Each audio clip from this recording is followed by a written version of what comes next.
Hello everyone, তো আমরা চলে এসেছি পাহাড়ে। তো আমরা এসেছি পুরুলিয়া অযোধ্যায়। তো আমরা বলতে আমি, মা, বাবা, মাসি আর দাদা, বৌদি আর ভাইপো, আমরা এই কয়েকজন এসেছি। ওখানে পৌঁছে খাওয়া দাওয়া সেরে আমরা বেরিয়ে গিয়েছি ঘুরতে। আর আমার তো হাইট থেকে ভীষণই ভয় লাগে, কিন্তু তাও আমি এনজয় করতে, ছবি তুলতে একদমই ছাড়িনি। এই জায়গাটায় অনেক সুন্দর সুন্দর ছবি তুলেছি, আমার স্টোরিতেও দেয়া হয়ে গেছে। তো যাওয়ার সাথে সাথে আমার একটু মুড অফ ছিল, কারণ আমি ভালো জামা কাপড় নিয়ে আসিনি। তো ঠিক আছে, কি আর করা যাবে, আমারই দোষ ছিল।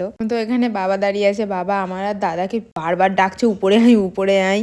তো আমরা ঠিক এতটা ঘুরে এসেছি, আর তারপরে চলে এসেছি ওয়াটারফল দেখতে। তো এখানে এসে অনেক ছবি ভিডিও করেছি। আর আমি এসেছি আর আমি পা ভেজাবো না, একটু মুখে জল দেবো না, জল ঘেটবো না, এইরকম তো হতেই পারে না। যদিও বা বেশি সময় থাকতে পারিনি, কারণ ওখানে একটা টাইম ছিল, টাইমটা পেরিয়ে যাচ্ছিল, ওই কারণে আমরা বেশি সময় থাকতে পারিনি। তারপরে আবার বাস ছাড়ারও ব্যাপার ছিল। আর এখানে ভিউটা এত সুন্দর, আমি আর কি বলবো। পার অবস্থা তো আরও সুন্দর। আর আমি জানি না মানুষজন কীরকম, যে এত সুন্দর জায়গায় গিয়েও প্লাস্টিক ছড়িয়ে রেখে দিয়েছে, নোংরা করে রেখে দিয়েছে। আমি জানি না এদের কিভাবে আসে এই জিনিসগুলো। তারপর আমি এখানে দাঁড়িয়েছিলাম, এত সুন্দর সানসেট দেখছিলাম।